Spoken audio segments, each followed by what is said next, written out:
नमस्कार दोस्तों। पिछले वीडियो में हमने रिपोर्ट कार्ड निकाला था इकोनॉमिक और सोशल कैटेगरीज में।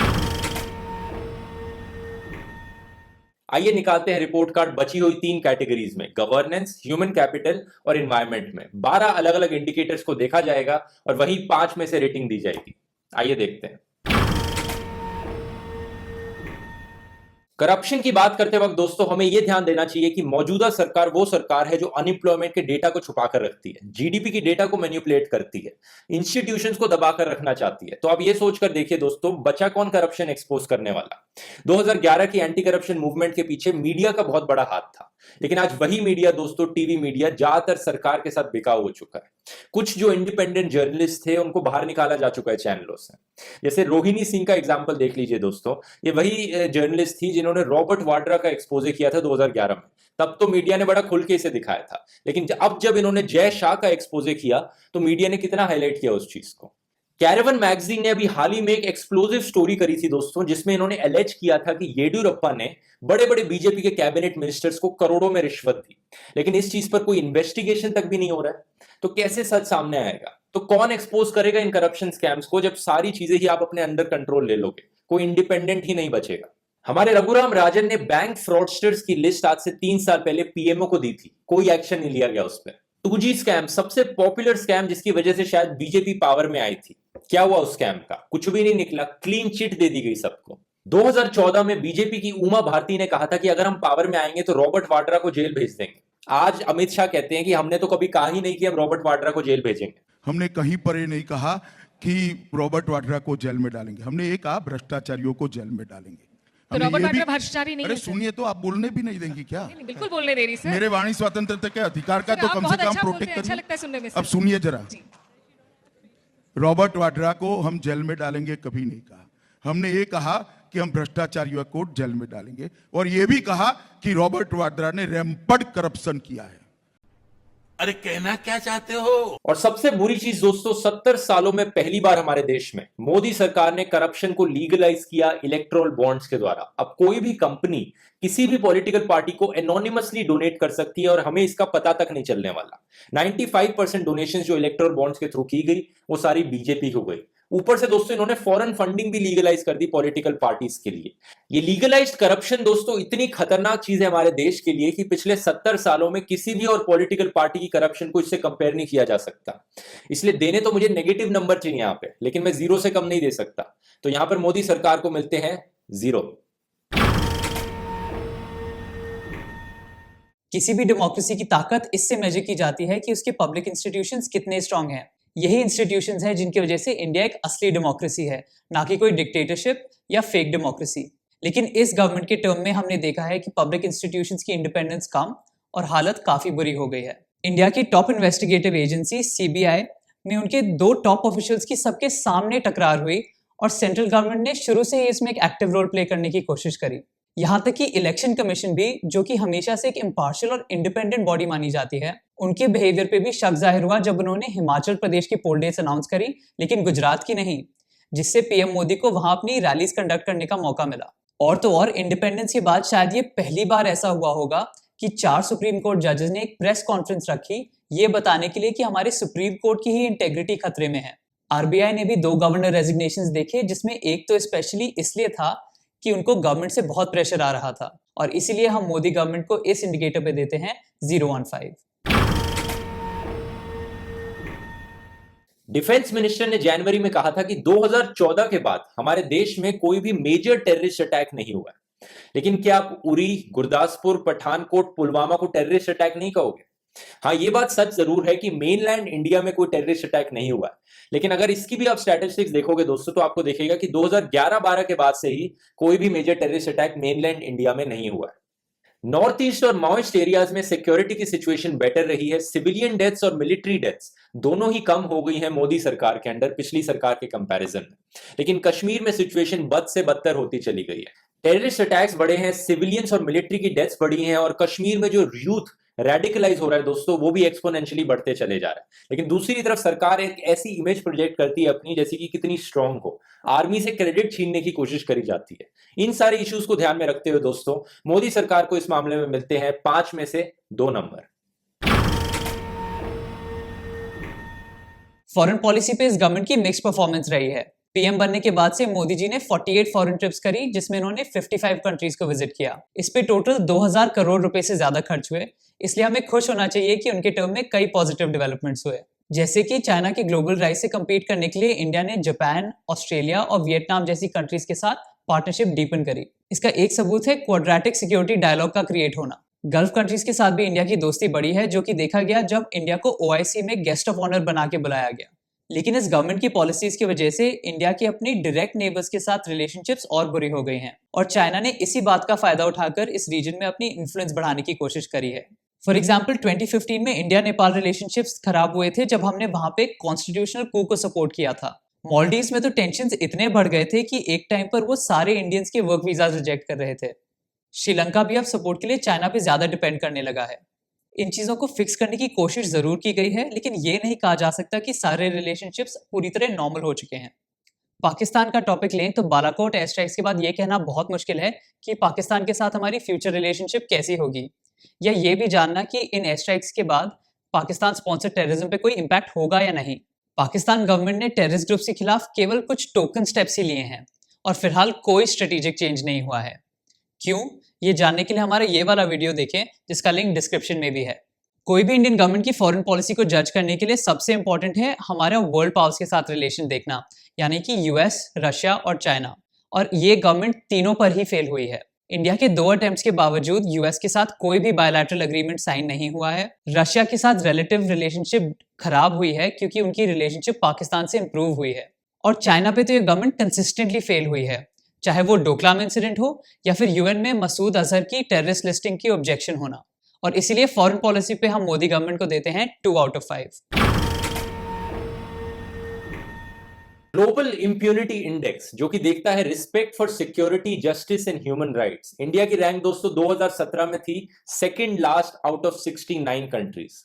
और रैंकिंग से दूर हटकर अगर आप रियलिटी देखो दोस्तों, तो यही सब देखने को मिलता है। मोदी सरकार के अंदर मॉब लिंचिंग्स और मॉब रूल एक नया नॉर्म बन चुका है। चाहे वो पहलू खान की लिंचिंग हो, चाहे व्हाट्सएप फॉरवर्ड्स हो, चाहे चाइल्ड ट्रैफिकिंग के रूमर्स हो, हर जगह आपको मॉब लिंचिंग्स देखने को मिल रही है। शायद आप यहां पर पूछोगे इसमें बीजेपी का क्या लेना देना। दोस्तों बिल्कुल डायरेक्टली लेना देना है। राजस्थान में पहलू खान की लिंचिंग के बाद बीजेपी एमएलए कहते हैं कि हमें कोई रिग्रेट्स नहीं थे। बुलंदशहर की लिंचिंग में बीजेपी के एमएलए कहते हैं कि पुलिस ऑफिसर की गलती थी, मॉब की गलती नहीं थी। अभी कुछ दिन पहले की खबर देख लो, दादरी लिंचिंग का जो मेन अक्यूज्ड है वो योगी आदित्यनाथ की रैली में फ्रंट सीट पर बैठा है। ये देख लो। ऊपर से दोस्तों जुडिशरी में भी मोदी सरकार ने जजेस की अपॉइंटमेंट में डिले करी। तो इन सारे रीजंस को देखते हुए लॉ एंड ऑर्डर के इंडिकेटर में सरकार को मिलते हैं 5 में से 0। यूएन का ह्यूमन डेवलपमेंट इंडेक्स 3 मेजर्स को यूज करके हर कंट्री को रैंक करता है: life expectancy, gross national income और एजुकेशन।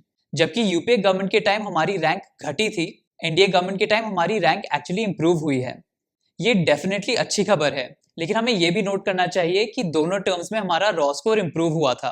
बाकी कंट्रीज के रिलेटिव स्कोर्स की वजह से एक टर्म में हमारी रैंक घटी और दूसरे टर्म में हमारी रैंक बढ़ी। पर इन 3 इंडिकेटर्स के अलावा भी ऐसे इश्यूज हैं जिनमें इंप्रूवमेंट की बहुत जरूरत है, जैसे कि जेंडर इक्वालिटी।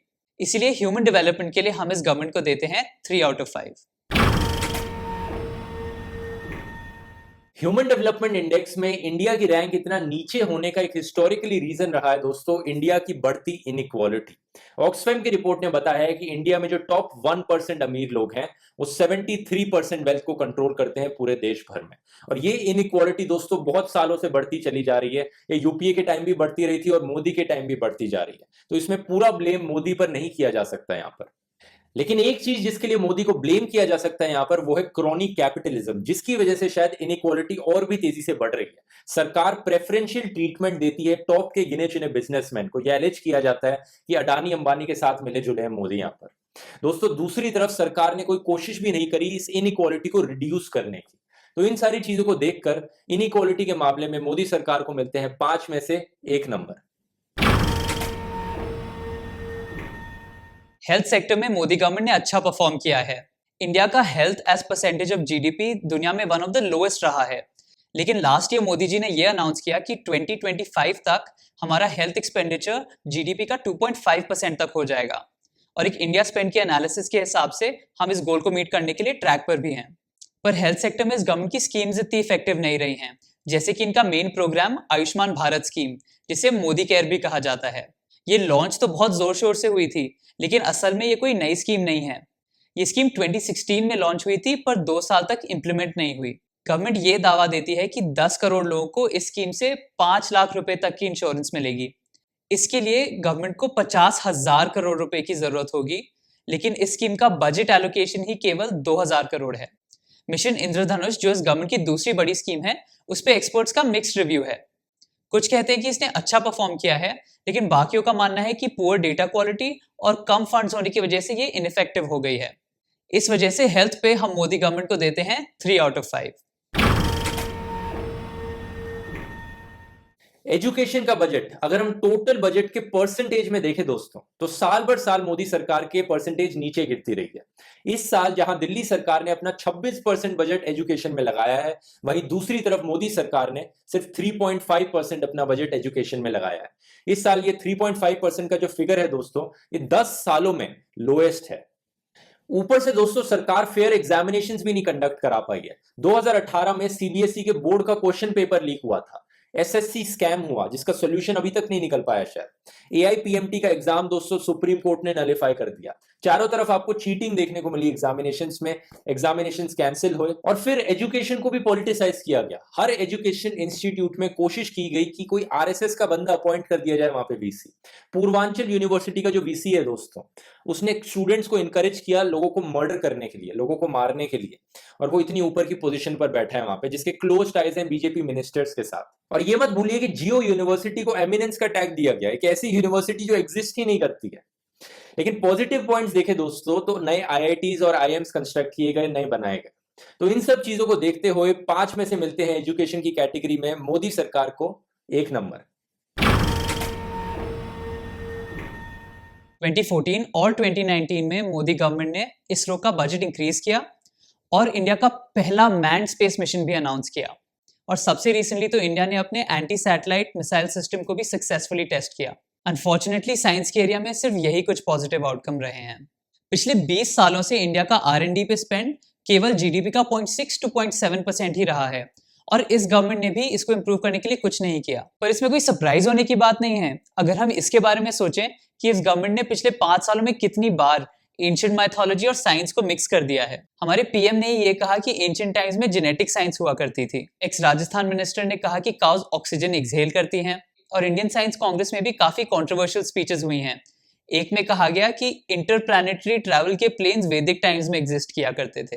ऐसे इंसिडेंट्स की वजह से साइंटिस्ट ने इंडिया में बढ़ती सूडो साइंस के अगेंस्ट एक प्रोटेस्ट मार्च भी करी थी, जहां एक तरफ इंडिया के स्पेस अचीवमेंट्स को हाईलाइट किया जा रहा है, ऑन द ग्राउंड इंस्टीट्यूशंस में साइंटिफिक प्रोग्रेस को रोका जा रहा है। इसीलिए इस इंडिकेटर पे हम देंगे 1 on 5। Environmental performance index EPI की दोस्तों मैंने बहुत बार बात करी है अपने पुराने वीडियोस में। ये एक ऐसा इंडेक्स है जो 24 अलग अलग इंडिकेटर्स को देखता है एनवायरनमेंट के मामले में, चाहे वो एयर पोल्यूशन हो, वाटर पोल्यूशन हो, इकोसिस्टम वाइटलिटी हो, बायोडाइवर्सिटी प्रोटेक्शन हो, फॉरेस्टेशन हो। तो एनवायरनमेंट के मामले में ये एक इंडेक्स सबसे इंपॉर्टेंट इंडेक्स है, और इस इंडेक्स में दोस्तों हमारी रैंकिंग बहुत तेजी से नीचे गिरी है। In fact India 3rd worst country है दुनिया में इस इंडिकेटर में, 177th rank out of 180 countries. 2014 में हमारी यही रैंक 155 पर थी।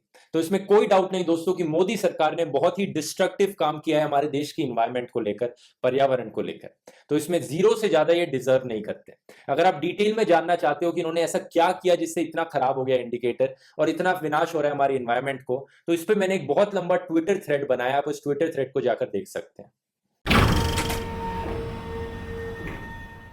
एनवायरमेंट परफॉर्मेंस इंडेक्स या ईपीआई में इंडिया की खराब परफॉर्मेंस ये दिखलाती है कि ये गवर्नमेंट एनवायरनमेंट के कई एस्पेक्ट्स में फेल हुई है।